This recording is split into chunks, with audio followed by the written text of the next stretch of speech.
Everybody like and subscribe, praise the bell icon. Story number 1. It was the last week of summer when 16-year-old Ava and her friends decided to hit Cascade Cove, the old water park that had just reopened after being shut down for nearly a decade.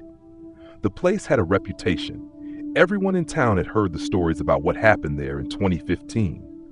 Rumors swirled about a child who vanished without a trace from one of the slides, and about a lifeguard who had a psychotic break and drowned himself in the lazy river. It was all urban legend, of course, or so they thought. Cascade Cove had been given a makeover, new paint, brighter lights, cleaner water, but no amount of renovation could wash away the weird energy clinging to the place like mildew. Still, teenagers don't care about ghost stories when they're chasing one last adrenaline rush before school starts again. From the moment they walked in, Ava felt it, a subtle wrongness. The music playing over the speakers sounded warped, like a song played backward. The air had a strange taste, like copper and chlorine. She brushed it off, blaming nerves or excitement. The group split up, promising to meet later for funnel cakes. Ava wandered over to the abyss, a massive slide that spiraled into a giant enclosed bowl before flushing riders down a chute into a pool. The ride had always been closed before, part of the mystery of Cascade Cove, but now it was open, with a teenage attendant who looked half asleep and didn't even ask her to wait for the green light. She stepped into the tube and pushed off.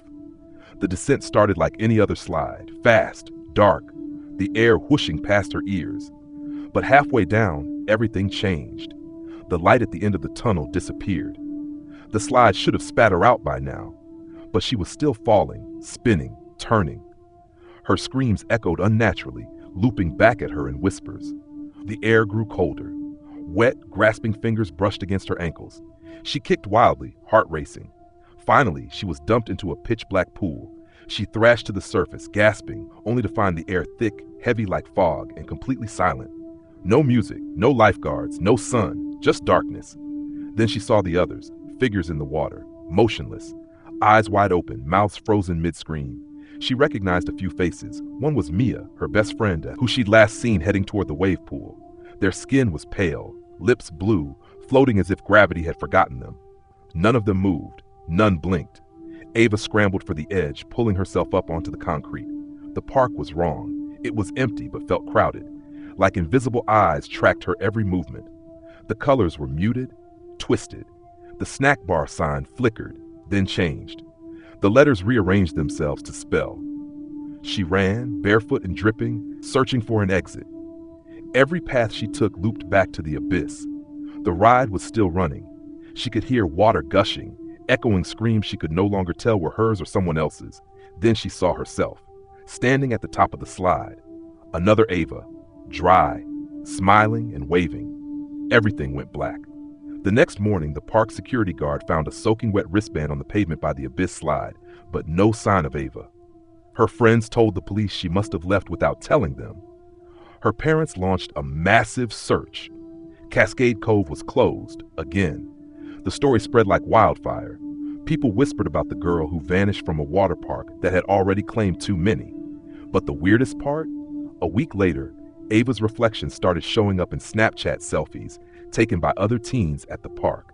Her face, pale and twisted, always standing behind them at the entrance to the abyss. Smiling, waiting. And sometimes, if you listen closely while floating alone in the lazy river, you can hear a splash behind you, even if no one else is there. Story number 2. In the middle of nowhere, nestled just outside a sleepy desert town, was Blue Mirage Water Park. It had opened in the early 2000s and was famous for its oasis theme. Palm tree statues, fake rock caverns, and water slides that twisted through artificial cliffs. But after a few strange accidents and one unexplained drowning, the park quietly shut down. Locals said it was cursed, that the ground it was built on had history, old ugly history. But eventually, years later, a new owner took a chance and reopened it under the same name, hoping to revive it as a family attraction. Kayla, 19 and broke from college, landed a summer job there as a lifeguard. The pay was crap, but the place was mostly empty anyway. Hardly anyone came, and management didn't care what the workers did as long as the slides kept running and the guests didn't complain. But there was one rule she had to follow. One very specific, very serious rule. Never go near Slide 9 after 7 p.m. Slide 9 wasn't even that impressive. It was a short body slide tucked between two larger attractions. Nothing flashy, but no one ever used it. The water still ran down it, and the lights still flickered around it at night, but staff avoided it like a disease. Kayla thought it was just superstition, like some dumb hazing ritual for new employees. On her third week, she decided to sneak back there after closing to prove it was all BS. She clocked out, waited until the rest of the staff left, and walked toward Slide 9 under the yellow-orange glow of the old path lights. It was dead quiet, no music, no buzzing from concession stands. Just the sound of water endlessly cycling through an unused slide. She climbed the stairs. The platform creaked beneath her, though the park had just been renovated. As she got to the top, a cold breeze brushed her neck, even though it was still 90 degrees out. Then she heard it, a splash. Looking down, she expected to see one of her co-workers playing a prank, but the pool below was empty. No ripples, no movement. Then came the laughter, light, childlike, and echoing from inside the tube. She crouched down, peering into the mouth of the slide. There were wet handprints inside, smears along the plastic as though someone had tried to crawl back up from the inside. And then something moved in the darkness ahead, something crawling toward her. Not walking, not sliding, crawling, fast and jerky like a spider with broken legs. She stumbled backward, but not before locking eyes with it. They weren't human eyes, too wide, too dark. And they were crying water. She ran, didn't bother grabbing her stuff. She didn't stop until she reached the parking lot. The next day, she quit without even going inside. But before she left town, she looked up the history of the park, and that's when she found the story, buried deep in old newspapers. Back when the park first opened, a little boy drowned in Slide 9. Got stuck in a part of the pipe no one realized was damaged. By the time they cut him out, it had been 2 hours. The park paid off the family and shut everything down. But here's the part that made her stomach drop. The boy's name was Dush Dylan K., and in the article was a picture of him. The grainy black and white photo showed a skinny kid with big, sad eyes, the same ones she saw in the slide. Blue Mirage is still open today, still under the radar, and Slide 9 is still running, even though it's not listed on the map anymore. Sometimes on late nights, guests report hearing a splash near that corner of the park when no one's around. And every now and then, a kid gets separated from their family and claims they saw a boy with wet skin and black eyes calling them to come play. When they describe him to security, it's always the same. His name was Dylan. But the scariest part? Dylan's name isn't written anywhere in the park. Not on signs, not in records, not even in the accident report that's now mysteriously missing from public archives.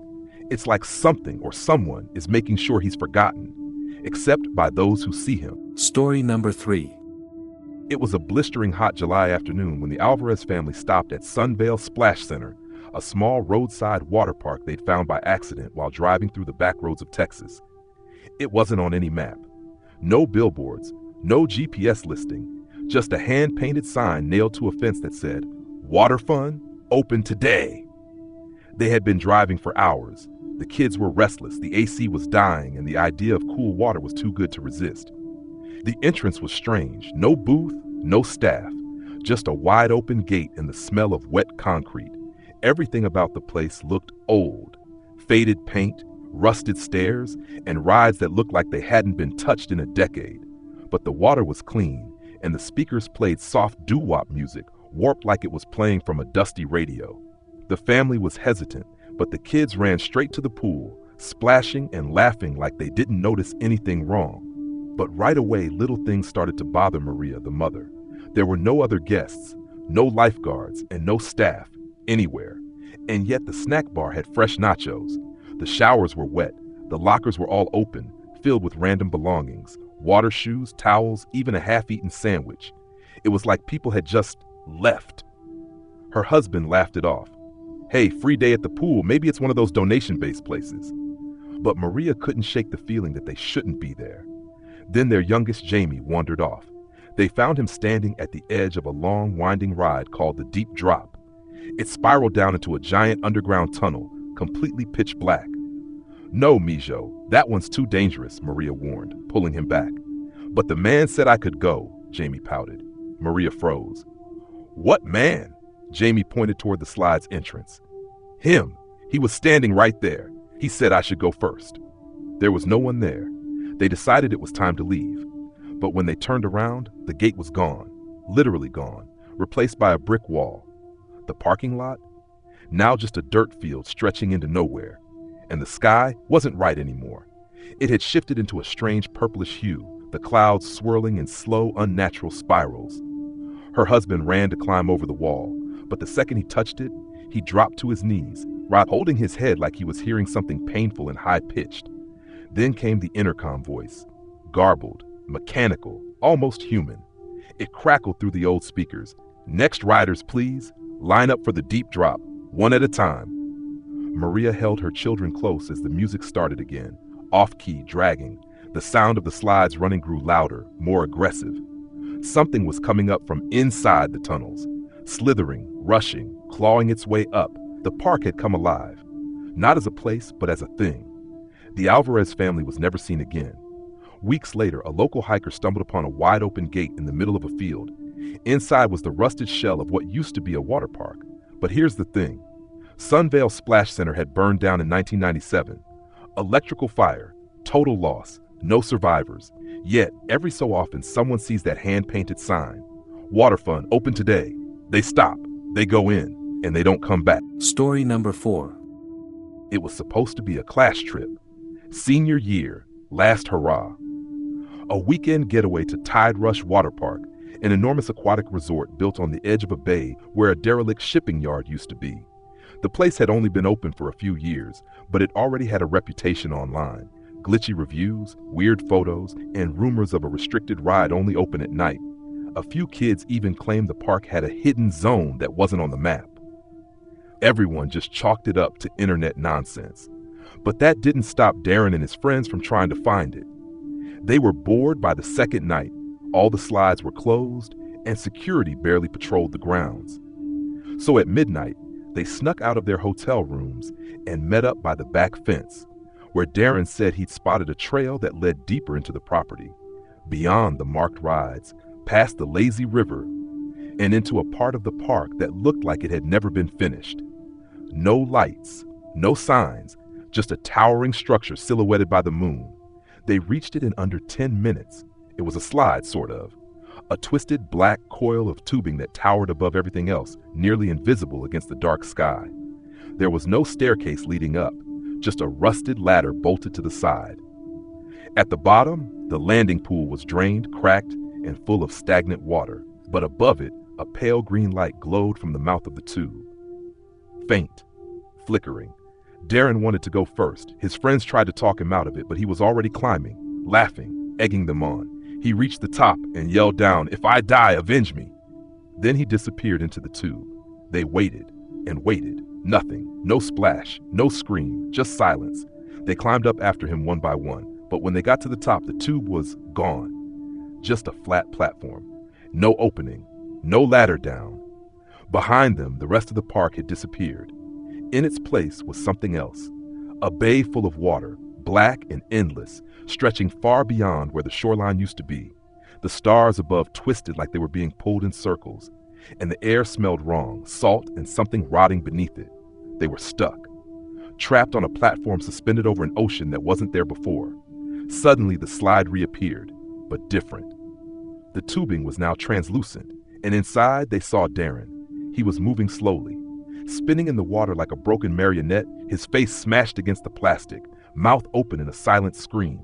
His eyes were still moving, still aware, and they were staring right at them. Then came the voices, whispers in the wind, coming from below the water, rising like steam, all saying the same thing over and over. One at a time, one must ride, one must stay. One of them, Jessie, panicked and tried to jump. The second her feet left the platform, she was yanked sideways in midair, like something unseen had hooked her mid-fall. She vanished into the dark, and the whispers stopped. A new green light appeared. The next one had to go. None of them ever came back. The park released a statement a week later. 3 students had drowned in a tragic after-hours accident. but no bodies were recovered, only personal belongings found near a disused maintenance zone that didn't appear on any blueprints. To this day, a few visitors claim that if you're walking near the edge of Tide Rush Water Park late at night, you might hear soft splashing behind the maintenance gate. And if you get too close to the black tubing that loops up into the sky, you might see something moving inside. A face, pressed to the plastic, watching, waiting, because the ride never stops. It only waits for the next one to climb.